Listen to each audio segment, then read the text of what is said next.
வணக்கம். இப்போ இது மாதிரி ஒரு சட்னி செஞ்சு பாருங்கள், சூப்பராக இருக்கும். நான் சொல்கிற சட்னி சாப்பிட்டா நல்லா டேஸ்ட்டாக இருக்கும், உடம்புக்கும் நல்லது. கொத்தமல்லியை வந்து இந்த மாதிரிலாம் நம்ம சட்னியில் சேர்த்துக்கணும்னா நமக்கு ரொம்ப நல்லது உடம்புக்கு. அதனால் வந்து இது மாதிரி சட்னி செய்யலாம். இது பேர் வந்து பொட்டுக்கடலை தேங்காய் கொத்தமல்லி சட்னி. இந்த அளவுக்கு வந்து பொட்டுக்கடலை எடுத்துக்கோங்க, ஒரு 25 கிராம்.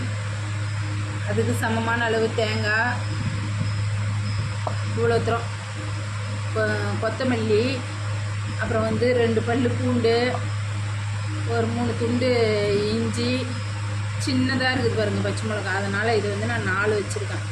நீங்கள் நல்லா பெரிய பச்சை மிளகாயாக இருந்தால் 2 வைங்க, அதுவும் ஊசி மிளகாய். அதெல்லாம் 4 வச்சுருக்குறேன், நீங்கள் 2 வச்சுக்கலாம். இப்போ இதை அப்படியே நான் அரைச்சின்னு வந்துடுறேன். தேவையான அளவு உப்பு சேர்த்து இப்போ இதை அரைச்சின்னு வந்துட்டோம். இப்போ ஒரு தாளிப்பு கரண்டி வச்சு அதில் கடுகு போட்டு தாளிச்சிட்டு, கருவேப்பிலை வந்து கடுகு வடிக்கிட்டோன்னு கருவேப்பிலை கொத்தமல்லி கொஞ்சம் போட்டு தாளித்து எடுத்துன்னு வந்துருக்குறேன். இப்போ இதில் கொட்டிடுவோம்.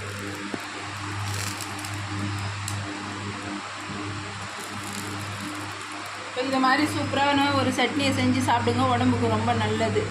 நன்றி, வணக்கம்.